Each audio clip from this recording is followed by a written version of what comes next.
하나님의 말씀을 들으시기를 바랍니다. 내가 홍수를 땅에 일으켜 무릇 생명의 기운이 있는 모든 육체를 천하에서 멸절하리니 땅에 있는 것들이 다 죽으리라.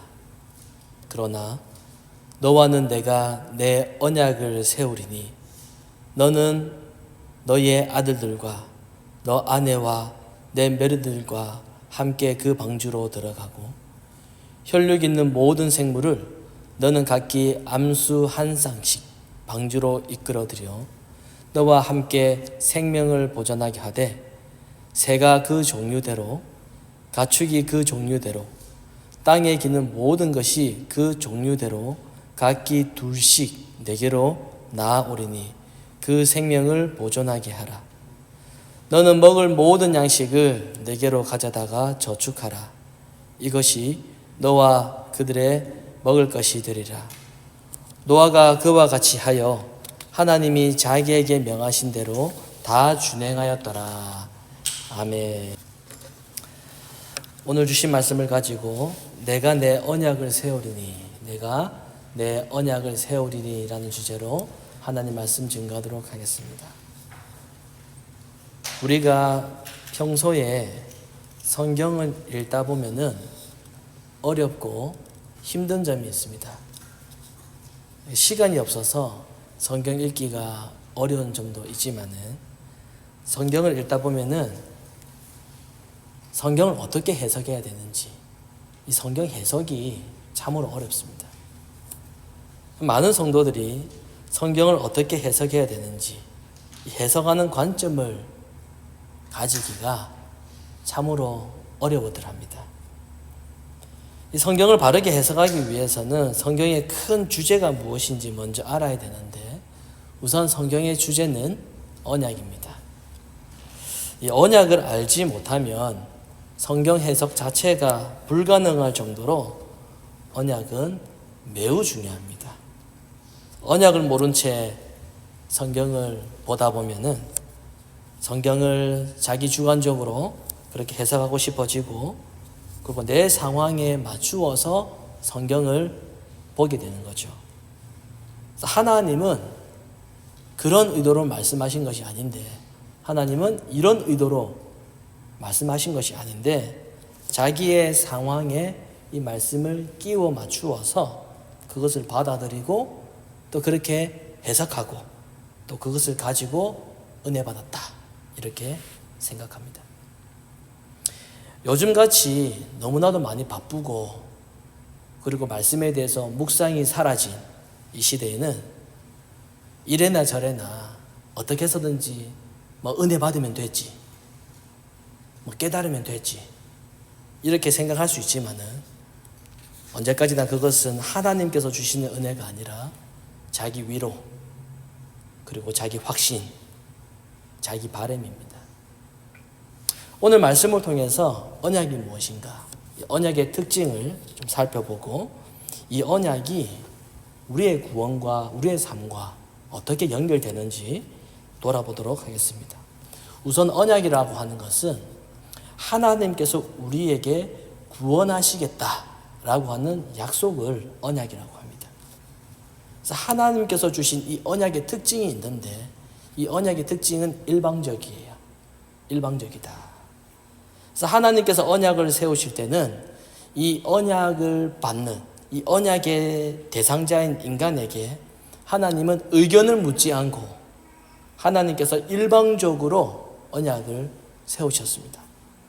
만약에 인간에게 하나님께서 언약을 맺을지 맺지 않을지에 대한 의견을 물어봤다면은 인간은 과연 하나님과의 그 언약을 필요로 했을까요?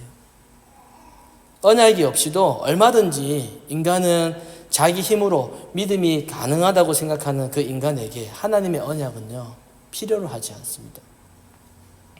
그래서 하나님께서 일방적으로 언약을 세우셨다라고 하는 말은, 처음부터 이 믿음이라고 하는 것은 인간에게서는 가능하지 않다라는 것을 먼저 전제하고 있습니다. 이것이 바로 언약의 특징입니다. 그래서 인간이 노력해서 인간이 열심히 해서 이 믿음을 이루려고 하는 것은 이 언약의 성격에 맞지 않습니다. 인간이 열심히 해서 이 믿음을 만들어내고 인간이 열심히 해서 믿음을 창출해내려고 하는 것, 이 믿음을 만들어내려고 하는 것은 그것은 종교 생활이라고 할 수가 있습니다. 언약의 특징은 인간이 믿음을 만들어내는 것이 아니라 하나님께서 인간에게 일방적으로 맺으시는 것이기 때문입니다. 이처럼 언약은 인간의 모든 가능성을 부정하고 인간의 노력과 인간의 열심이 있으면은 원하는 바를 이룰 수 있다는 것을 그것을 배제하기 때문에 이 언약 신앙이라고 하는 것은 자기 부인에서부터 먼저 시작합니다. 하나님이 다 이루셨다라고 하는 것이 언약의 내용이지 인간의 실천과 행함과 인간의 능력이 아닌 거죠. 그래서 언약은 오직 하나님의 은혜요, 하나님의 능력입니다. 요한복음 4장 22절에 보면은 이렇게 말씀합니다. 너희는 알지 못하는 것을 예배하고 우리는 아는 것을 예배하노니 이는 구원이 유대인에게서 남이니라. 이렇게 말씀합니다. 구원이 유대인에게서 남이니라. 무슨 뜻일까요? 여기서 구원이 유대인에게서 난다라고 하는 이 말을 오해할 수 있는데 얼핏 보면은 마치 이 구원의 중심이 유대인이라는 뜻으로 들리지만 사실은 그 뜻이 아니죠. 여기서 유대인은 이 민족적 의미에서의 유대인 민족을 말하는 것이 아니라 하나님과 언약 관계에 있는 그 유대인으로 이해를 해야 됩니다. 그래서 구원이 유대인에게서 난다라고 하는 말은 유대인이라고 하는 그 민족, 유대인이라고 하는 그 종족에 의해서 구원을 받게 된다는 것이 아니라 하나님과의 언약 관계에 있게 된 것, 그것이 바로 구원이다. 이걸 설명하고 있는 것이죠. 그래서 어느 민족이냐, 어느 종족이냐, 이거보다는 하나님과의 언약 관계에 있는 것, 이것이 중요하고 핵심입니다. 유대인들은 우리도 잘 알고 있지만은 자신들이 아브라함의 후손들이기 때문에 그 증거로 할례를 아주 중요하게 생각했습니다. 자, 아이들을 위해서 이 할례가 뭐냐면은 남성의 이 성기의 피부 일부분을 잘라내는 의식입니다. 그래서 유대인에게 이 할례는 하나님의 명령이었습니다. 할례를 해야지만이 그걸 해야지만이 하나님의 백성으로 인정되고 할례를 해야만 나중에 그리스도께서 오시면 자신들이 세상의 중심이 되는 그런 영광을 얻게 된다고 믿었습니다. 그래서 지금도 할례하면서 기다리고 있는 거예요. 자기들은 아브라함의 후손이니까. 하지만 바울은 유대인들이 그렇게 자부심을 가졌던 모든 눈에 보이는 조건들을 바울은 거부해버립니다. 비판하지요. 그러면서 이렇게 말합니다. 너희들 그 할례를 지금처럼 몸에다가 할 것이 아니라 마음에 하는 것이 진짜 할례야. 이렇게 이야기를 합니다. 그러니까 몸에 할례를 하는 게 아니라 마음에 할례가 있는 그가 진정한 하나님의 백성이라는 거죠. 그래서 이러한 해석은요, 하나님의 이 언약을 중심으로 봤을 때 해석이 가능하게 되는 것입니다. 그러니까 언약을 중심으로 보지 않으면은 성경에 나와 있으니까 지금 몸에다가 할례를 해야지만이 하나님의 백성이 된다라고 그렇게 받아들여지게 되는 것이죠. 오늘 읽은 본문은 이 17절, 18절에 보면은 언약에 대한 내용이 나오는데요. 이렇게 말씀하고 있습니다. 내가 홍수를 일으켜 땅에 일으켜 물의 생명의 기운이 있는 모든 육체를 천하에서 멸절하리니 땅에 있는 것들이 다 죽으니라. 그러나 너와는 내가 내 언약을 세우리니 너는 내 아들들과 내 아내와 내 며느리들과 함께 그 방주로 들어가고.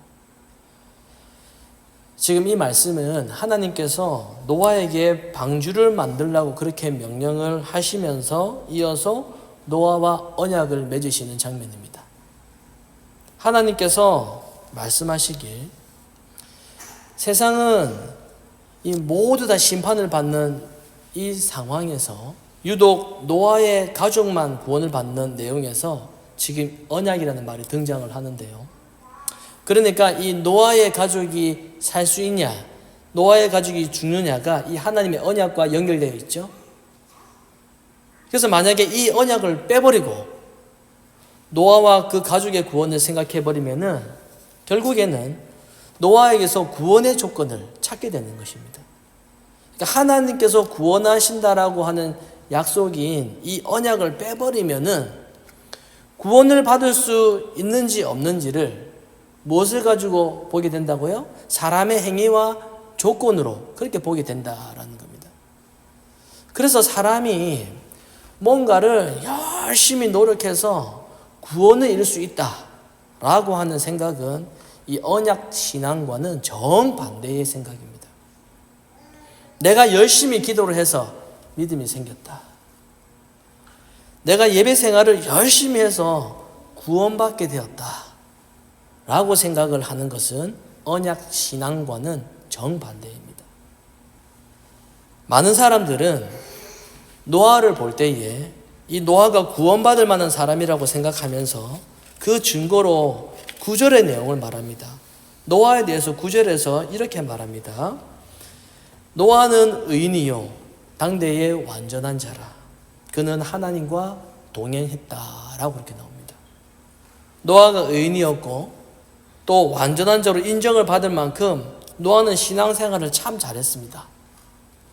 그래서 노아는 하나님과 동행했기 때문에 하나님의 말씀에 순종해서 방주도 만들었어요. 그래서 사람들은 지금 이것을 가지고 어떻게 생각하죠? 아, 노아가 구원받을 만하구나. 노아는 구원받을 만한 사람이다. 그렇게 생각을 합니다. 그래서 우리도 노아처럼 하나님과 동행하고 순종하는 신앙생활이 되어야 된다. 그렇게 해야 구원받을 만한 사람이 되는 것이라고 생각하는 사람들도 있습니다. 자, 여러분 어떻습니까? 구원을 언약적인 관점으로 해석하는 것과 구원을 사람의 의지와 사람의 조건으로 해석하는 것이 서로 뭐가 다른지 이해되십니까? 물론 노아는 의인이고 그리고 사람들이 완전한 자로 인정했고 더 나아가서 하나님과 동행한 사람이 맞아요. 그런데 그것은 노아이지 노아의 가족은 아니거든요. 그런데 하나님은 왜 노아의 가족까지 방주에 들어가도록 허락을 하셨을까요? 노아의 믿음을 보시고 노아가 잘하니까 신앙생활 잘하니까 노아가 이쁘니까 노아가 마음에 드니까 그래서 그 가족도 구원하신 것입니까?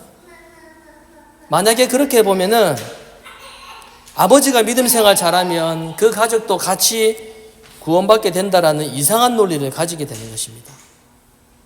예를 들면 이런 거죠. 부모가 직분자이고 부모가 신앙생활 열심히 하면은 자녀도 덩달아 구원받게 되는 것일까요? 믿음과 상관없이 이 가족이 그냥 세트로 구원받게 되는 것입니까? 아니거든요. 그러면 하나님은 왜 믿음 생활 잘하는 노아만 방주에 들어가게 하시면 되지 왜 가족까지 방주에 들어가도록 허락하셨을까요? 이러한 문제가 바로 언약으로 해결되는 것입니다. 노아의 가족 구원은 노아의 행위와 상관없이 오직 하나님의 언약 때문입니다. 노아에게 구원받을 조건이 있어서 언약을 주신 것이 아니라 노아 역시도 심판받는 사람들과 다를 바 없는 똑같은 존재입니다. 똑같이 아담의 후손이거든요. 똑같이 심판받을 만한 존재입니다. 그런데 8절에 보면은 노아는 여호와께 은혜를 입었다라고 말합니다. 이게 무슨 말입니까? 노아가 의인이 되고 완전한 자라고 칭찬받고 하나님과 동행하며 믿음 생활을 할 수 있었던 것은 노아가 그럴 만한 사람이었던 것이 아니라 그가 하나님께 은혜를 입은 결과라는 겁니다. 하나님은 처음부터 노아와 그의 가족을 구원하시기로 계획하셨고, 그리고 은혜를 베푸셔서 이 믿음의 길로 가도록 인도하신 겁니다. 그리고 언약을 말씀하셔서 노아와 그의 가족이 함께 방주로 들어갈 수 있게 되었습니다. 이것은 노아의 의로움이 아니라 노아에게 세우신 하나님의 일방적인 언약이기 때문입니다. 그래서 노아는 물 위에 떠 있는 이 방주에서요, 구원을 경험했습니다. 살았잖아요. 죽을 뻔했는데 구원받았습니다. 자신만 살 수 있고 나만 사는 것이 당연하고 모든 인간은 다 죽어도 된다라고 하는 것이 아니라 자기도 원래라면은 심판을 받아야 되는데 하나님이 방주에 들어가게 하셔서 살게 되었다, 이런 경험을 하게 된 거거든요. 여기서 우리 한 가지 이상한 점을 발견할 수 있는데, 노아는, 이 방주는 분명히 노아가 만들었어요. 근데 자기가 방주를 만들었지만 노아는 자기 마음대로 방주에 들어갈 수 없었습니다. 여러분, 우리가 가지고 있는 소유물을 자기 마음대로 할 수 있잖아요. 내가 이만큼 맞는 돈을 가지고 있으면 이거 내 마음대로 쓰고 이거 내 마음대로 나눠줄 수 있습니다. 왜? 자기 돈이거든요. 내 거거든요. 근데 노아가 직접 방주를 자기가 120년 동안 만들었었는데, 그 큰 방주를 만들면 여러분, 자기가 못지라고 싹 다 했거든요. 자로 재고 싹 다 했거든요. 처음부터 끝까지. 그런데 노아가 자기 마음대로 방주에 들어가지를 못해요. 노아가 방주의 주인이 아니었습니다. 만약에 방주를 만든 노아에게 방주에 대한 소유권이 있었다면 어떻게 했겠습니까? 자, 사람들이 물에 빠져서 지금 배는 떠가기 시작하고 숨이 막 꼴딱꼴딱 넘어가는 그 상황 속에서 사람들이 물에 빠져서 죽어가고 있는데 자기 가족만 방주에 넣었겠습니까? 더 많은 사람들을 들어가게 했겠죠. 애기 안고 있는 사람 먼저 넣어주고 어르신 또 태워드리고 울며 부르짖는 사람들 불쌍해서 태워줬을 것입니다. 차라리 동물 방주에 태워서 들어가는 것보다 사람을 더 많이 태우고 살려주는 것이 그게 사랑 아니겠습니까? 방주가 자기 거라면 그렇게 해야죠. 하지만 여러분, 노아가 방주를 만들었지만은 방주는 하나님에 의해서 통제되었습니다. 통제. 무슨 뜻입니까? 하나님께서 세우신 언약은요, 하나님께서 노아와 노아 가족에게 세우신 것이지 노아와 노아 가족 외에는 그 누구에게도 하나님의 언약이 허락되지 않았습니다. 그래서 구원은 하나님의 언약을 받았냐, 받지 못했냐, 이거에 따라서 구별되고 결정되는 겁니다. 여러분, 신자가 자신이 하나님의 언약 때문에 구원을 받았다라는 것을 알게 된다면 더 이상 자기 자신을 내세우지 않습니다. 직분을 받든 봉사를 하든 교회 생활을 열심히 하여도 자신이 하나님의 일방적인 언약 때문에 구원을 받았다라는 것을 알게 된다면 내세울 게 아무것도 없다라는 것이죠. 그저 언약을 주시고 그 언약을 이루신 하나님의 그 은혜만을 바라보게 되는 것입니다. 여러분, 우리가 살아가다 보면은 가끔씩 상대방에게 서운함을 가지게 되는 일이 있습니다. 오랫동안 잘 지내와도, 좋은 관계로 잘 지내와도 서운함이 생길 때가 있습니다. 곰곰이 생각해 보면 결국에는 상대방이 자기를 알아주지 않기 때문이거든요. 자기를 인정해 주지 않기 때문이거든요. 나를 인정해 주지 않으면 서운하게 됩니다. 그러나 자기 열심을 내세우지 않고 자기가 한 것을 내세우지 않고 자기 인정과 자기 자랑과 자기 의를 내세우지 않는다면 서운함이 생길 수가 없습니다. 여러분, 하나님의 언약을 이해하는 사람, 하나님의 언약을 받은 사람은 자기를 내세우지 않고 자기 열심을 내세우지 않고 오직 하나님의 은혜만을 높이게 됩니다. 하나님께서 언약을 세우시고 그리고 그 언약을 직접 이루셔서 우리를 구원하게 하셨다. 이것이 바로 언약의 세계입니다. 언약에 대해서 인간이 할 수 있는 것은 아무것도 없습니다. 오히려 인간은 언약을 깨뜨린 그런 존재일 뿐입니다. 그럼에도 하나님은 우리를 붙드시고 여전히 교회를 하나님의 신부로 삼으십니다. 우리가 이러한 사랑을 알게 된다면 우리는 하나님께 이렇게 고백할 수밖에 없습니다. 나는 하나님의 신부 될 자격이 없습니다. 그렇게 고백하게 되겠죠. 그리고 하나님의 은혜와 사랑만을 높이게 되는 것입니다. 이게 바로 언약을 믿는 믿음의 내용입니다. 사랑하는 성도 여러분, 노아의 방주에는 정결한 짐승도 들어갔고 부정한 짐승도 함께 들어갔습니다. 이 세상이 너무나도 악하고 이 세상이 너무나도 더러워가지고 하나님께서 마음먹으셨어요. 물로 세상을 심판해가지고 새롭게 시작하겠다. 그런데 하나님은 왜 굳이 방주 안에 부정한 짐승까지도 이 방주 안에 들어가도록 하시는 것일까요? 죄가 이 땅에 가득해서 물로 심판하셔가지고 모든 것을 새롭게 시작하려고 하면은 이왕이면은 더럽고 추잡스러운 거 다 죽여버리고 다 없애버리고 깨끗한 것만 살려주면 되잖아요. 저라면 그러겠습니다. 짐승도 정결한 것만 살려두면 좋지 않겠습니까? 그렇잖아요. 뭐하러 부정한 거 넣어줘요? 그런데 하나님은 왜 방주 안으로 부정한 짐승까지 들어가게 하셨을까요? 바로 여기에 언약의 정신이 담겨져 있습니다. 정결하고 깨끗한 짐승의 그 희생으로 인하여서 더럽고 부정한 것이 살게 된다라는 것입니다.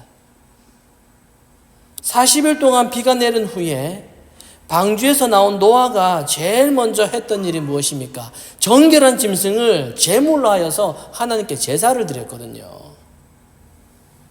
무슨 의미입니까? 하나님의 언약은 부정하고 더러운 존재인 우리가 깨끗하고 거룩하신 예수 그리스도의 희생으로 인하여서 우리가 심판에서 구출되고 생명을 얻게 된다. 이것을 말해주고 있는 것이죠. 언약으로 오신 예수 그리스도를 믿는다라는 것은 구원을 받을 수 없는 우리를 도무지 자기 힘으로는 살 수 없는 자를 구원하신 그 전적인 하나님의 은혜와 사랑을 믿게 되는 것입니다. 이러한 믿음은 인간의 행위와 인간의 열심을 가지고 이 믿음을 설명하려고 하지 않습니다.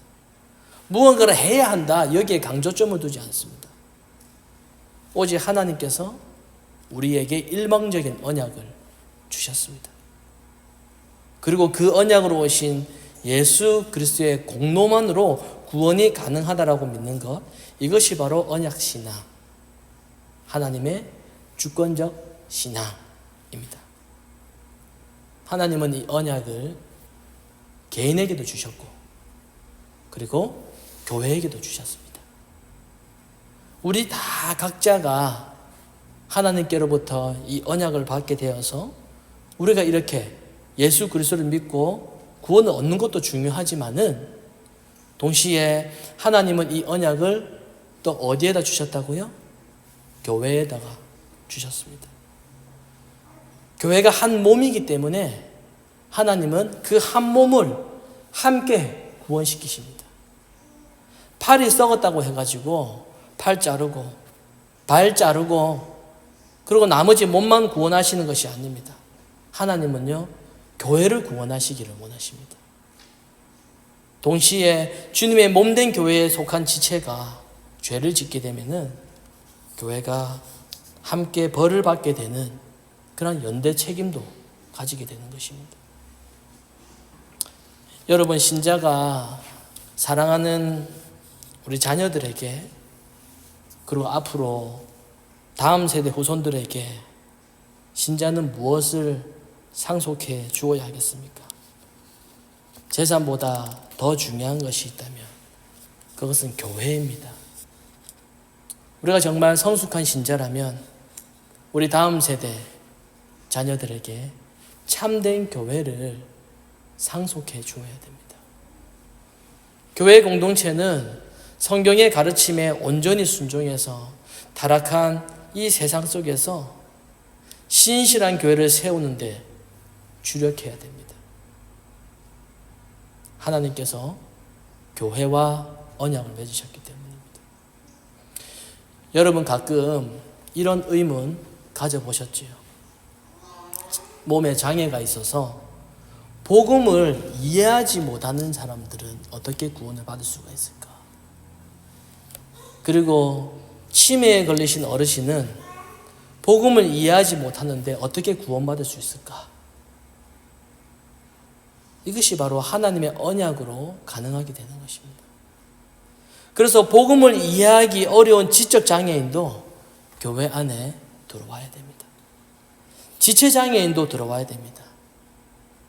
젊었을 때 복음을 받아들이지 못한 상태에서 이제 나이가 들어서 치매에 걸리신 어르신일수록 더더욱 주님의 몸된 교회에 반드시 들어와야 됩니다.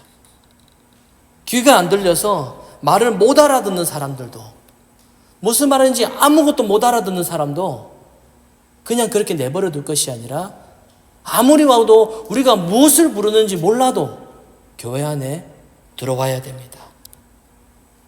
주님의 몸된 교회 안에 들어와서 교회가 함께 하나님께 예배드리고 함께 교제하고 함께 회개할 때에 내가 비록 육체적으로 연약해서, 내가 비록 정신적으로 연약해서 아무것도 할 수 없다라고 할지라도 하나님께서는 교회와 맺으신 그 언약 때문에 그들도 구원의 은혜를 입을 수 있게 되는 것입니다. 그래서 교회는 구원의 방주가 되는 것입니다. 여러분, 우리가 이렇게 생각하잖아요. 내가 예수를 믿어서 내가 구원받게 된 것이다. 그렇게 생각을 하지만 우리가 예수를 믿어서 구원을 얻은 것 그 이전에 하나님께서 우리와 언약을 맺으셨기 때문에 우리가 예수를 믿게 되는 것입니다. 그래서 교회는 유아 세례를 베푸는 것입니다. 아이가 자신의 입으로 그리스도를 고백하지 못하잖아요. 어떻게 말할 수 있습니까? 아무것도 모르는데. 그러나 부모가 하나님께로부터 언약을 받은 백성이기 때문에 그 가정도 언약을 함께 받은 것으로 믿고 이 아이에게 유아 세례를 베푸는 것입니다. 이것이 바로 언약의 정신입니다.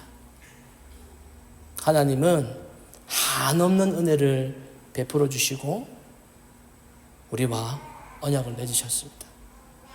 그래서 오늘 말씀을 기억하시면서 우리에게 언약을 맺어주시고 또 이루어주시는 그 하나님께 감사하시고, 그리고 하나님을 경외하며 하나님 앞에서 거룩하고 그리고 순결한 신부가 되기를 간구하시는 그런 저와 여러분이 되시기를 간절히 소망합니다.